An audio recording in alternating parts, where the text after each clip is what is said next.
Assassin's Creed has undoubtedly been a rollercoaster journey for Ubisoft, marked by its incredible highs and notable lows. From groundbreaking releases that pushed the boundaries of open-world gaming to entries that sparked controversy and criticism, Ubisoft has weathered its fair share of storms. The franchise has faced its moments of backlash, whether due to technical glitches, perceived lack of innovation, or the heated debates over character diversity and representation.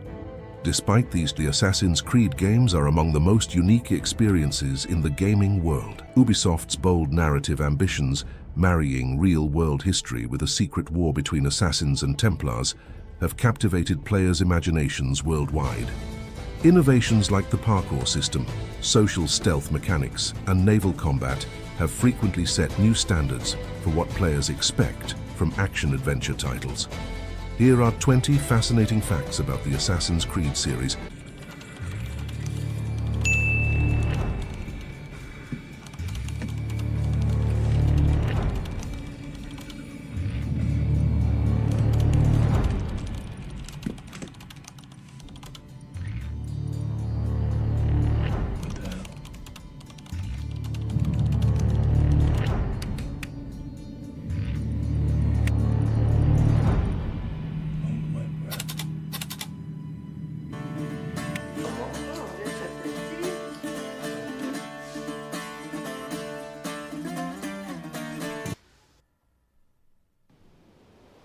This is the construct. It's our loading program.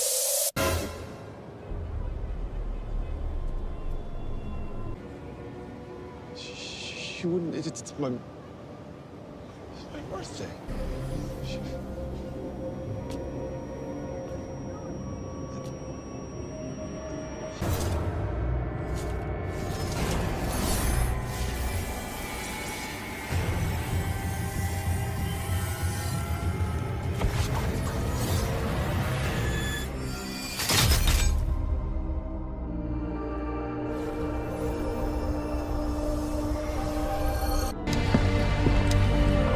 A magnificent sight. It is a work in progress. No city in Europa has a skyline quite like this. Well, to be precise, that is Europa. When I was your age, my interests were mainly Salve. Incredible. I am surprised you got anything done. As was my mother. Hoş geldin kardeşim. Unless the legend is a lie, you are the man I long to meet. Renowned master and mentor. Ezio Auditore de la. Prego. Forgive me. I have a hard time remembering that Italian gibberish. Da Firenze. The ISU are an ancient and highly advanced species of humanoid beings who were active on Earth during the eponymous era, several millennia before the rise of even the most ancient human civilizations. The ISU were responsible for the creation of the Pieces of Eden, powerful artifacts and weapons that augmented their already superhuman abilities, as well as forming the human race itself. Their history shrouded in mystery, the ISU ruled over Earth roughly 77,000 years ago, before they were largely wiped out, alongside many of their human creations during the Great Catastrophe. Although the ISU were native to Earth and a product of thousands of years of evolution in their own right, their precise origins are unclear. Minerva, an ISU and member of the Capitoline Triad, simply stated that her kind came before humanity. I've been waiting for you, Alexios. Welcome to the birthplace of legends. Who said that? Show yourself! My name is Aita. I am a scientist, and in many ways, these are my children. You created the Minotaur? The Cyclops? The Writhing Dread? They're monsters! Are we not all monsters? Imperfect beings striving towards our ultimate potential. Is that not why you are here? I'm here because a little boy's parents are missing, and all signs point to you. How very human of you. Whether or not they maintained recognizable nation-states is also unknown. However, ISU factions did cultivate large, technologically advanced spheres of influence. Now, to clarify a couple of other things, the ISU were not all-powerful. They did have some supernatural abilities, but they were still bound to the laws of nature. They did still age, they could still be killed, and they were still restricted to what they were capable of with their own power and resources. The ISU were responsible for Project Anthropos, the creation of Homo sapiens as a capable and docile workforce, albeit one formed in their own image. Accompanying this, the ISU created Homo neanderthalensis, Neanderthals, whom they designed to be an expeditionary or military force. While Minerva openly admitted that the ISU built humanity with the capacity to survive Earth's harsh environments, Juno made it clear that humans were not intended to be wise, thereby ensuring they were to be obedient and resilient cattle to suit their creator's needs. Extensive research done by Clay Kaczmarek suggests that the ISU had radically altered the genetic makeup of a pre-existing species of primates on the planet to create humanity. As a result, this left a large gap with transitional species between archaic hominids and modern humans. By 1997, the Templars had become aware of this gap in humanity's evolutionary development. 1,000 years between you and your ancestor, and society remains just as barbaric, just as stupid. By the Father of Understanding's light, let our work now begin. Peace, stability, a world where men live without fear. To enforce their control of humanity, various technologies were created by the ISU, the artifacts that mankind would later name Pieces of Eden. It is believed that there were certain types of these pieces that were able to tap simultaneously into a network of neurotransmitters located deep within the human brain, ensuring total obedience through means of remote mind control. However, there were some humans, the hybrids, who had been born without these neurotransmitters, which made them immune to the piece's mind control capabilities. Having been instigated by the theft of an apple of Eden by Adam and Eve, the human rebellion soon erupted into a full-scale war with the ISU. While the ISU were more technologically advanced and powerful, humanity possessed the advantage of numbers. The conflict lasted for a decade before abruptly ending when the Great Catastrophe, a coronal mass ejection from the sun, occurred. The casualties on both sides were far greater than the ISU would ever have anticipated. The distraction of war had blinded them to all else, and their preoccupation with the conflict prevented them from seeing the signs of an impending danger from the heavens until it was too late. The humans are bringing war whether we want it or not, Poseidon. They should, after what you've done. You mean what they've forced us to do? Poseidon worries about the sun and his solar floral regeneration project. Catastrophe is coming for us. On that we agree. But there is only one catastrophe. Humanity. You can't trust Eta! He's a lunatic! You have no idea the monsters he's trapped in his hidden lair. It was hidden only to Poseidon. My wife knew everything about it. Hybrid. Project Olympus was my idea. Eta, answer him. Gladly. In you, we found opportunity. Imagine the possibilities if we duplicated your hybrid form. We could employ our technology to control your mind. You, hybrid, can be used to craft Juno's ultimate weapon. Or rather, you could have been. My husband's experiment was promising, but after observation, we've decided you are a failure. Our new weapon is far deadlier than you could ever be. The Ekatochires. Aida, you didn't. I did. The Ekatochires will rise. Project Olympus will strike fear so deeply into the hearts of humanity, they would never consider revolt. And you will declare my husband the Vikastis Vasilevs. Vikastis, stop this. If they're successful, we are doomed. All of us. You have to trust me. You deal with these two. I'll find a way to stop their plans.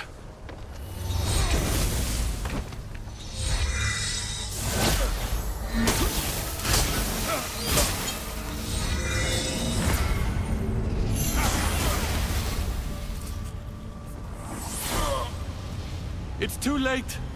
The procedure was already a success. The Ekatochires lives. Can't you hear him stir? You did this in my laboratory under the palace. Entrance was barred when I outlawed human experimentation. sound. Is that your weapon? I will bring justice to these two, but I need you to stop the Ekadohir. A number of ISU scientists not devoted to the war effort had become aware of the imminent catastrophe, however, and endeavored to prevent it by thinking up various solutions so as to protect the Earth.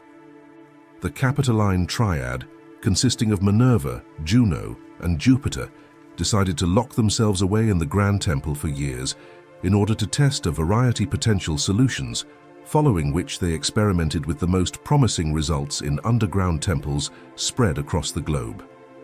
Despite this concentrated effort, however, none of the solutions developed were sufficient to protect even a fraction of Earth's surface, or the populations thereon. Even the most promising solution would take tens of thousands of years to become viable. Accepting that their fate was sealed, Minerva instead turned her sights to preventing the catastrophe's inevitable reoccurrence by making use of the eye to analyze the patterns and equations of existence in order to leave hidden messages for future humans throughout time, in the hope that they would find these messages and save the world from the catastrophe's reoccurrence. Following the Great Catastrophe, the ISU population rapidly declined to the point of near extinction within the century. Although first-hand account from Minerva indicates that both she and Jupiter walked the world for centuries, the exact nature of how this took place is unclear.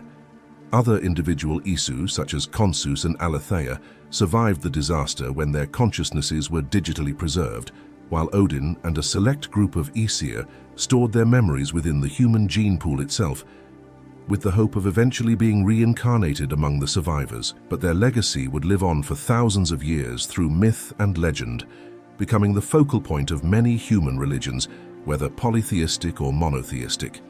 Further still, those pieces of Eden that survived the Great Catastrophe also influenced early man's development and eventually became a pivotal desire for both the Templar Order and the Assassin Brotherhood, who waged a war of their own for control of the pieces and, by extension, humanity's future. The conflict of Assassins and Templars is based on gaining the pieces of Eden from this ancient civilization. The Templars want to use these pieces for power, while the Assassins just don't want the Templars to have them. It comes down to the argument of should we have freedom or should we have overlords controlling us? Because you see, the pieces of Eden, while they have a number of functions, mostly are used to force humans to be submissive to the wielder of the device. In 2012, while viewing the genetic memories of his ancestor Ezio, the assassin Desmond Miles came upon the first of Minerva's recordings. Convinced that they would need the Apple of Eden to locate the temples, Desmond continued to relive his ancestors' memories and eventually tracked the artifact down to a vault beneath Basilica di Santa Maria in Rome. By October 2012, Desmond and his assassin team had located the Grand Temple, where they discovered that in order to find the key that unlocked its inner barrier, Desmond would be required to relive the memories of his ancestor Hatham Kenway and his son Ratonhnhake Ton. After some time in the temple, Sean Hastings learned that it operated off power sources and that the team needed to locate more. This prompted Desmond to venture out from the temple to recover them, and on doing so, Juno showed him visions of the solutions the ISU had attempted as he replaced them.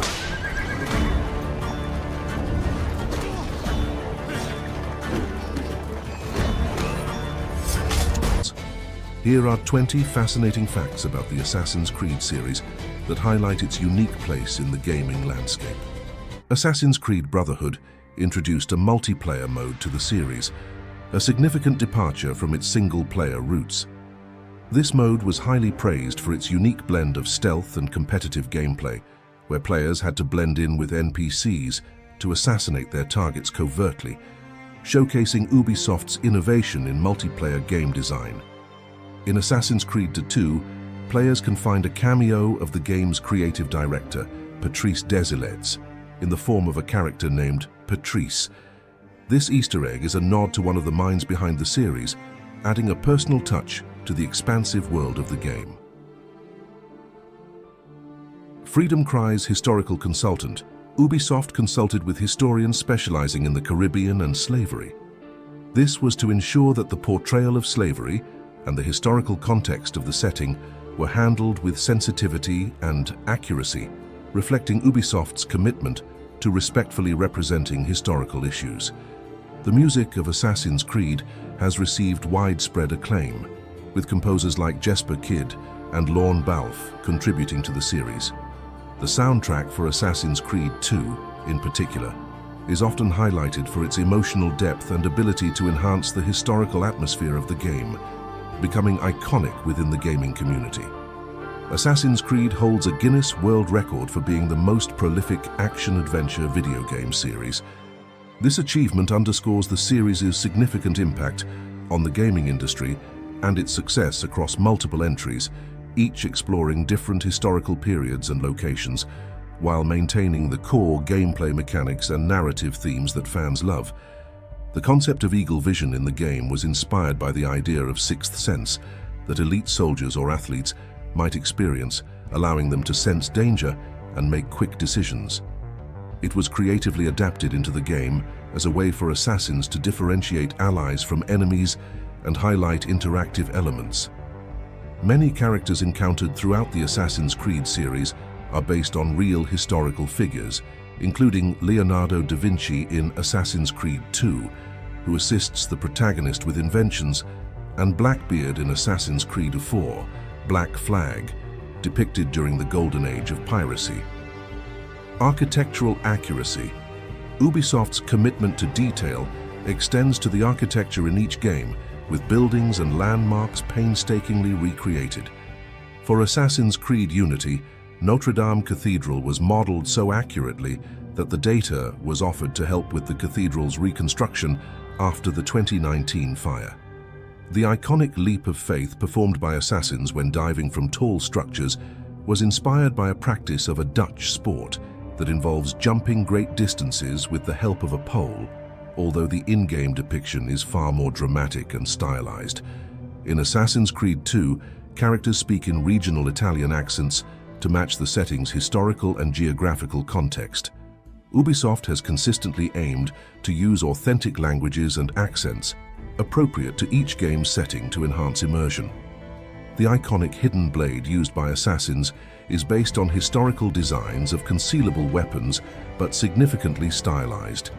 It's become so emblematic of the series that it has inspired real-world replicas and influenced popular culture's depiction of stealth weapons. Assassin's Creed was one of the first games to introduce large, interactive crowds that react to the player's actions. This dynamic crowd system was revolutionary at the time and contributed significantly to the immersive experience of blending in or causing chaos in historical cities. The futuristic storyline involving the animus and genetic memories was nearly cut from the original game. It was initially seen as a risky move that might alienate players, but it ended up becoming a central and distinguishing feature of the series, connecting the various historical settings and narrative. The depiction of ancient Egypt in Assassin's Creed Origins is an awe-inspiring achievement that many regard as one of the most beautiful open-world environments ever created in a video game. Alexandria, depicted as a bustling metropolis, captures the cultural and intellectual heart of ancient Egypt. Players can wander through its lively streets, markets, and harbors, feeling the vibrancy of city life. The city's architecture, from grand temples to the famous Pharos lighthouse, showcases the Hellenistic influence that defined this period, making every corner of Alexandria a testament to the blend of Greek and Egyptian cultures. Leto's golden sun, light bringing Phoebus, I am but your lyre. Hear my oath, give me your song, I shudder with your fire.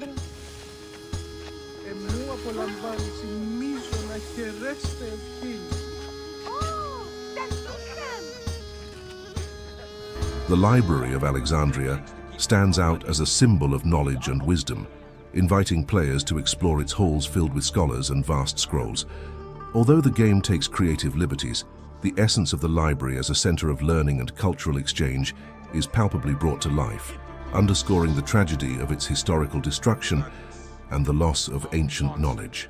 The pyramids, perhaps the most iconic symbols of ancient Egypt, are rendered with astonishing detail in Assassin's Creed Origins. Climbing these monumental tombs offers not just a breathtaking view of the Egyptian landscape, but also a deep sense of connection to the millennia-old history they represent. The game's exploration of pyramid interiors, filled with traps and treasures, adds layers of mystery and adventure, drawing players further into the ancient world. The deserts of Egypt are vast expanses of solitude and beauty, offering moments of quiet reflection amid the sweeping dunes and occasional oases. The transition from bustling cities to the serene, sometimes harsh wilderness of the desert illustrates the game's dynamic environment and the harsh beauty of Egypt's landscape. Assassin's Creed Origins does more than just recreate ancient Egypt. It breathes life into a bygone era, making players feel as though they are truly part of this magnificent period in history. Each protagonist in the Assassin's Creed franchise brings something unique and awesome to the series. Let's highlight each one. Ezio's charisma, leadership, and personal growth from a vengeful youth to a wise mentor of the Brotherhood are unmatched. He is one of the most beloved characters whose life story players get to follow over 3 games. Valsim from AC Mirage, a naive schizophrenic. Connor's unique heritage as a member of the Mohawk tribe and his fierce determination to protect his land and people from colonial forces make his story compelling. His use of a diverse set of weapons, including the tomahawk, is iconic. Arno's deep personal connections to both the Assassins and the Templars, especially through his love interest, Elise, offer a nuanced view of the eternal conflict. His parkour skills and the Phantom Blade are also noteworthy. Shay is notable for his defection from the Assassins to the Templars, providing a unique perspective on the moral ambiguity within the age-old conflict. His story bridges the gap between several games in the series. Edward stands out as a pirate-turned-assassin, combining naval exploration and piracy with the Assassin's Creed. His journey from a selfish privateer to a committed assassin is both unique and thrilling. Depending on the player's choice, Cassandra or Alexios brings a demigod element to the series, with a connection to ISU artifacts and mythology. Their journey through ancient Greece is epic in scale and personal in its narrative. Eivor's Viking background offers a fresh setting and narrative, with raids, settlement building, quest for honor, family, and a new home in England. However, amidst this illustrious lineup, one figure stands out as legendary, casting a long shadow that reaches far beyond the sands of Egypt. Bayek of Siwa! Let me tell you about this incredible character, who's as complex as he is captivating. Imagine someone who embodies the fierce ferocity of a desert storm when facing his enemies, yet can switch to the tender care of a gentle breeze. You see, he carries within him this powerful duality that's fascinating. On one hand, he's this relentless warrior. He can be ruthless, yes, absolutely unforgiving to those who wrong his people or threaten the land he holds dear.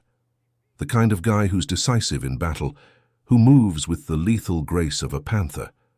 When you see him in action, taking down enemies with that strategic mind and unyielding strength, it's like watching poetry in motion.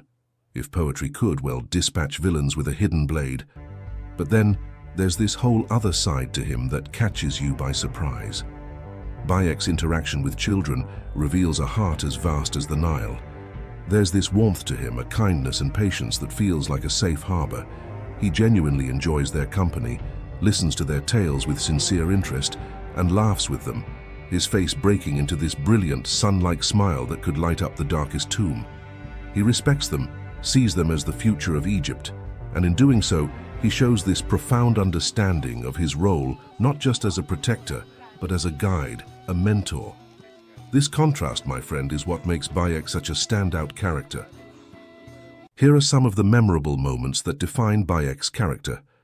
A no-bullshit attitude is evident in his interactions with friends and foes alike. And then I will know if you're the man that Aya claims you to be. He approaches situations with a clear sense of right and wrong. For example, I want to talk about the moment he met Cleopatra. Let's watch this scene together. I think it will emphasize the point I want to bring up. Do not be distracted by the festivities. She has a large entourage, and they like to amuse themselves. Sometimes to excess. Speak clearly, in measured tones, and above all, do not meet her gaze. Ready? I cannot wait. Like Xantivis. He was well satisfied with his bargain. Who is this toothsome fellow? In mehoto ek nebsheve. My queen, this is, Well? It is a generous offer. But I've already pledged my life to this woman. Aya, you have chosen well. Come, we have much to discuss. You were meant to kneel.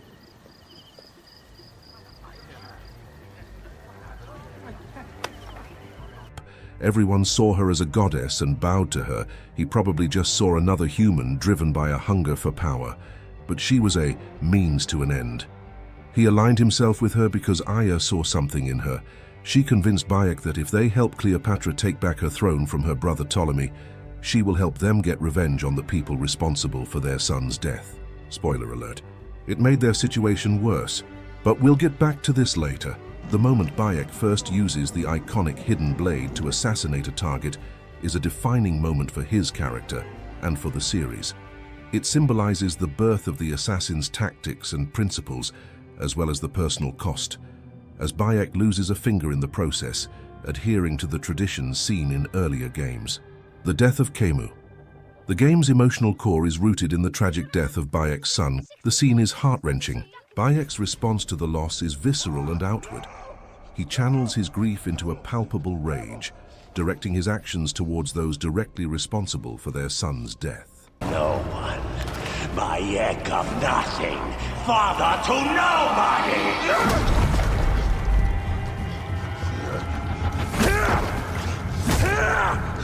And here is your nobody!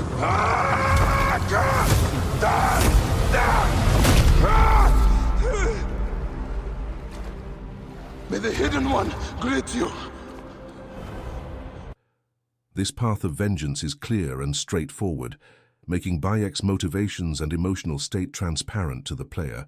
Aya, on the other hand, internalizes her grief. She diverts her pain into a broader cause, which might superficially appear as detachment or a lack of emotion compared to Bayek. However, this interpretation might be due to the limited insight we're given into Aya's inner world. The game's focus on Bayek means we're privy to his thoughts, feelings, and motivations in a way we're not with Aya. This disparity in screen time unfortunately leaves much of Aya's emotional journey to the imagination, which is indeed regrettable considering the depth her character could offer. But we'll get back to Aya's and Bayek's relationship in a later chapter. I think you'll be surprised like I was while researching this topic. During the main quest, the hyena, something small yet fascinating occurred that revealed a character trait rarely seen in an Assassin's Creed game's protagonist. You follow the hyena into the Khufu pyramid and come across a chamber where she is attempting to decipher first civilization technology.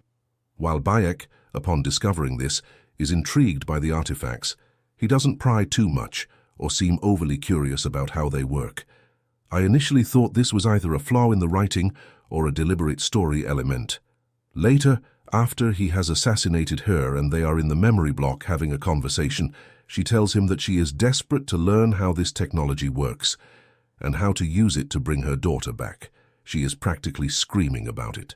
Bayek, despite feeling her pain like no one else, and even though she's working on something that could benefit him greatly, simply tells her something along the lines of, "It's not for us." This reveals something interesting about Bayek's character. He has found contentment. He understands that some things are beyond his control and that there are aspects of the universe he cannot comprehend. Let's watch this scene together. He dead now? A just end. You defiled the dead and enabled the people who killed my son, all on a selfish whim. No! I gathered the silica for them. It powered the magic stone of those who came before.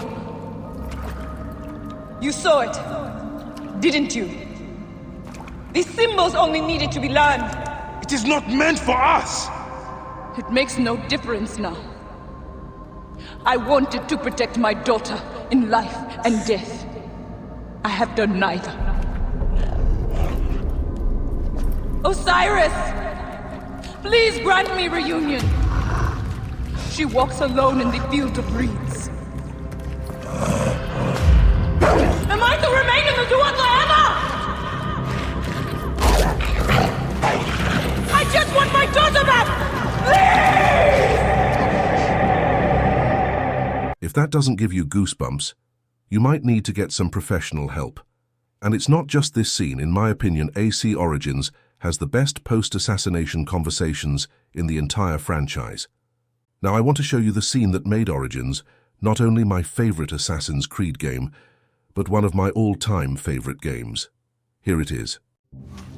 You are the Magi from Siwa. I thought Magi was supposed to protect the Pharaoh. I am Magi to no Pharaoh. You see this? I can read my own name, Nat!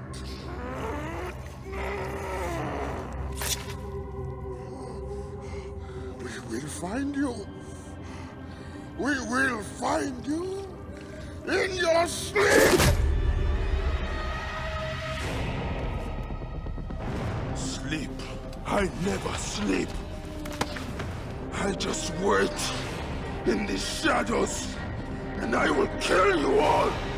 Everyone who sniffed the air that day in Siwa! Yes, it's the opening scene of the game. The second I saw this, I was hyped.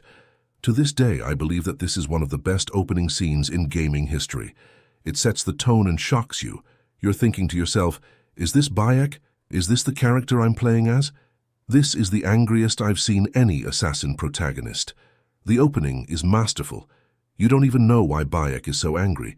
Then you fight the Pharaoh's bodyguard, and for a moment, you think to yourself, am I the bad guy here? Great job, Ubisoft, or whoever was in charge of writing the opening hours of the game. One of my favorite Bayek moment in the game, which till this day surprises me that nobody talks about, is when I discovered a particularly emotional side quest in the city of Cyrene. What side quest might that be? It's the moment Bayek meets Ezio. No, not that Ezio. But I really want you to watch this scene because it's absolutely heartwarming and heartbreaking at the same time. That was the greatest thing I ever witnessed, and I once saw a snake swallow a cat whole. A cat? Really? And who are you? Ezio, but all my friends call me Ezio. Well, Ezio, I am Bayek. We should honor it. I officially name you the Flea of Cyrene. I will treasure it. Goodbye, Ezio. Stay out of trouble. I can't promise, but I will try for you, Great Flea. I hope you get to hunt with your son again soon. So do I, Ezio.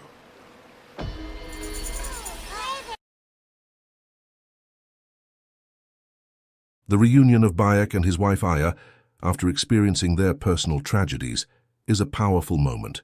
It highlights their shared grief, love, and determination to fight for justice. However, love sometimes isn't enough. Aya has ambitions and desires that don't align with starting over with Bayek after Kemu's death. The idea of having another child as a replacement for Kemu, for Bayek to pass on his role as the protector of Siwa, doesn't appeal to her.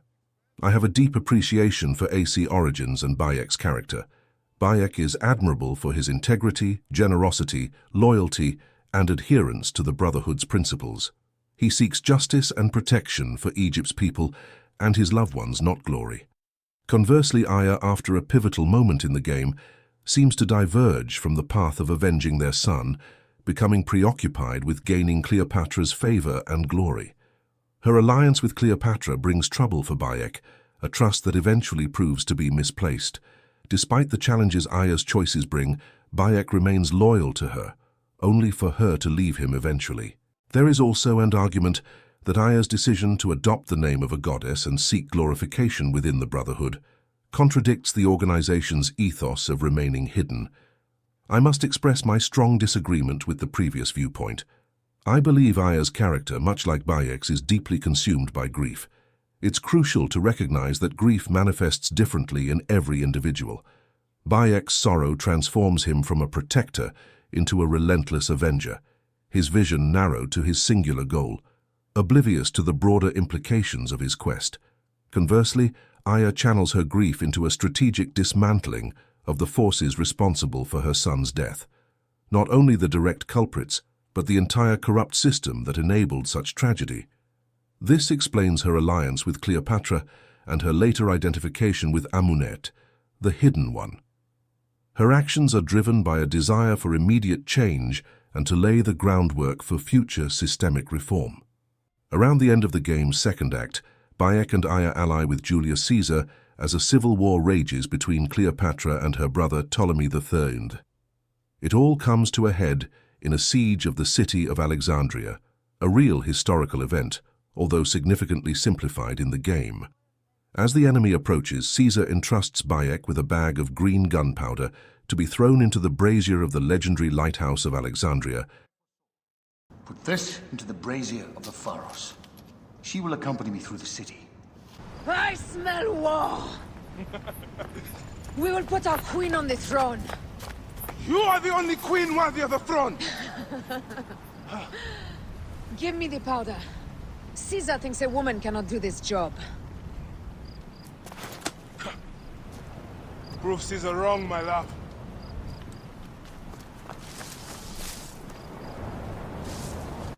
All the while, he ignores Aya, and neither she nor Bayek is going to take that lying down.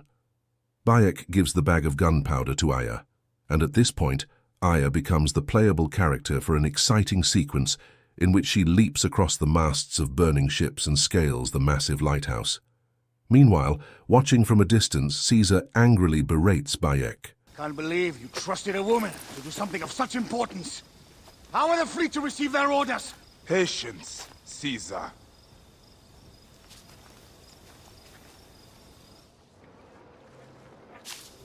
Die is cast! Come! Magi! Cover the retreat! Many men have doubted Aya.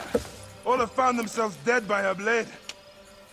Regarding Aya's perceived desire for glory, it's a point that merits discussion. From the narrative presented, Aya's actions seem less about seeking personal recognition and more about achieving systemic change. Her alliance with Cleopatra isn't born from a desire for power or approval, but from a strategic decision to support a ruler she believes could dismantle the oppressive system upheld by Ptolemy. Bayek, after becoming a hidden one, consciously chooses to fade from memory. He goes to great lengths to keep his name unmentioned, maintaining anonymity unless absolutely necessary. This is evident in Curse of the Pharaohs, where he strongly opposes any mention of his deeds or the spread of his heroic tales. In Valhalla, a message from Bayek to Aya reveals his caution about the Codex, advising her to destroy it if found, as it names her a founder of the Hidden Ones. A warning. Further explored in the novel Desert Oath. Aya, who had dreams of living in Alexandria and working at the Library of Alexandria, embarks on a quest with Bayek to find his mysteriously absent father when they were both 15. This quest spans approximately 10 years, during which Aya supports Bayek, often acting as the voice of reason and intelligence he relies on. Without revealing too much, the novel also touches on Aya's pregnancy. Despite Aya's sacrifice of her dreams to stay with Bayek in Siwa, the death of their son Khemu strains their relationship, reigniting Aya's desire for a different life. At the time of Khemu's death, both Bayek and Aya are 35 years old. The game's portrayal of their relationship's evolution might seem clumsy, but it's clear Aya's love for Bayek endures. Do you want to know something interesting? Bayek and Aya are buried together. Now, why is that? Although it is not specifically stated, my theory is that they eventually got back together and died together. I mean, why else would they be buried together? I don't think it's a mistake.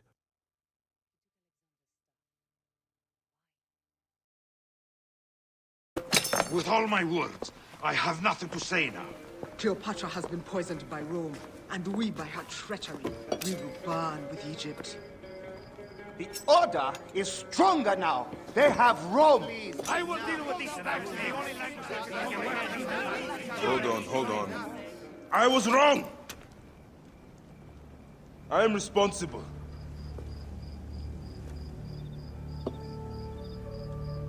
When my boy died, I fought back with rage and anger. But this only made them stronger. We are all different, but we fought together to put Cleopatra on the throne. Now this was a mistake, my friends, but at least it brought us together. Now our enemies are hidden behind crowns, walking in the shadows of kings and queens. Who are the ones that walk in the shadows for the people? We are. Something has come of all of this, and it starts right now. We must continue the fight and defend the free will of the people. And no matter how small, our brotherhood is the only hope, and our kingdom needs no crowns. What we believe in, our values, our creed, will unify us. And I promise that for all the songs of Egypt, I will be the father I was not that day in Siwa.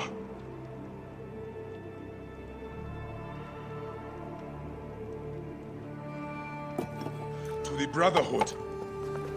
The Brotherhood!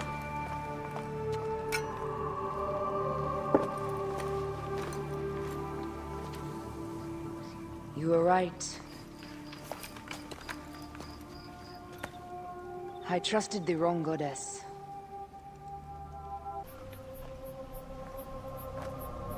Our victories have multiplied, our bond not so. We could never have been. Everything has told us our love is impossible. You are right. Something bigger has called us. But our love lives in the duat. Only now we are letting go. Let the gods decide. The gods are dead.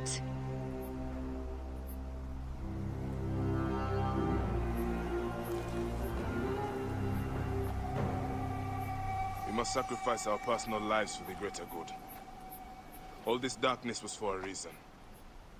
I was wrong to be so reckless in public without killing. We must work in the shadows. Egypt has fallen. Greece also. And Rome will fall too. All will fall to the creed, yet no one will know. When we assassinate only those who deserve it. The few sick souls who try to control us. But they will never know who we are. Cold, calculated, poets of the kill. I am fine with this. I am not a father anymore. I am not a husband. I am not a Magi. I am a hidden one. Yes. We are the hidden ones. We sharpen our blades, pull what hope is left from this foul earth. Old Bayek of Siwa. What are you of now? A new creed. Ours is finished.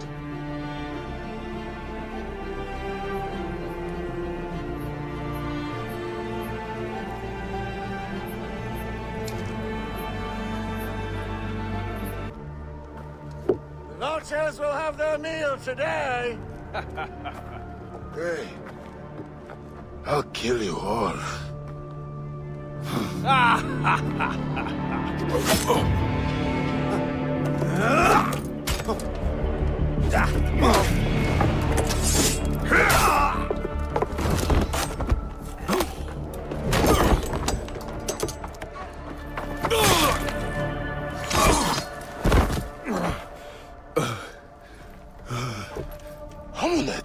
Put some clothes on. Show some decency.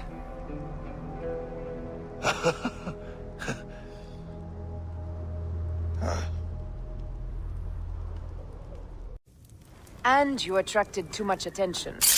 Even in Rome we heard of the Sinai Bureau. I know. The fire was proof of this. Right now we need to find Tahira and Kashta. They are imprisoned in Fort Klostra. I will head straight in. I will check the perimeter. There are... Let them have their heroes. For now, the hidden ones are forgotten. This is to our favor.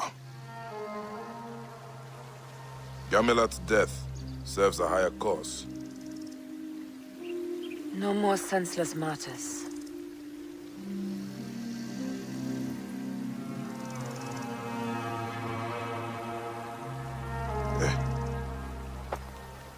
Have we done good?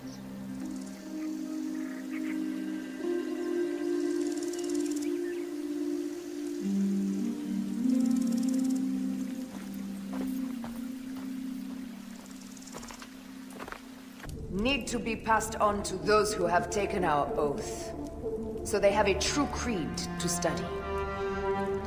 The Hidden Ones will pass on to Petra, and towards Judea, and forever. The creed must live beyond anyone. No one shall be bigger than the greater group. When I return to Rome, I will not speak of heroes. I will speak of discipline and perseverance.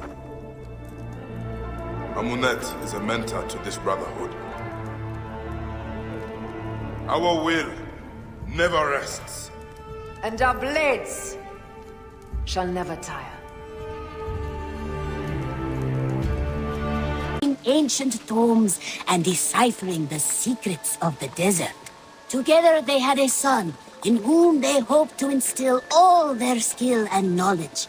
The boy was to be a union of their love. But then it came to pass that the king of that land arrived to seize the temple for himself. The protector resisted. In the battle that followed, the boy was killed and the temple was taken. Struck with grief, the protector and the scholar separated. A king who kills a child is an ergi. They should kill him back. Indeed. But for a long time, the protector and the scholar followed solitary paths, seeking for a way to revenge their son. But in their isolation, they found only anguish and pain. Alone, they could do nothing but weep and thrash at the fates. After many fruitless years, they came together again to mourn their failure. They embraced as they had in their youth. And in that joining, they realized what was missing.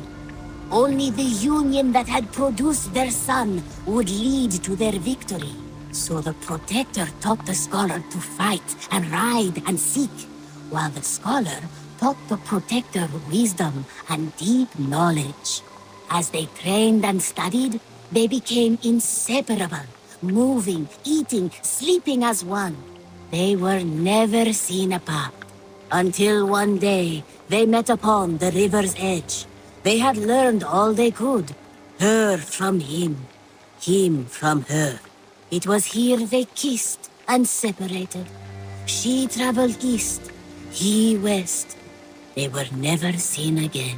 It is said, however, that once every year, 2 eagles would return to that very spot to linger and look upon the sea. The people of the region like to see these eagles, for they are an omen, a symbol of protection. They turned into birds, like Loki became a salmon.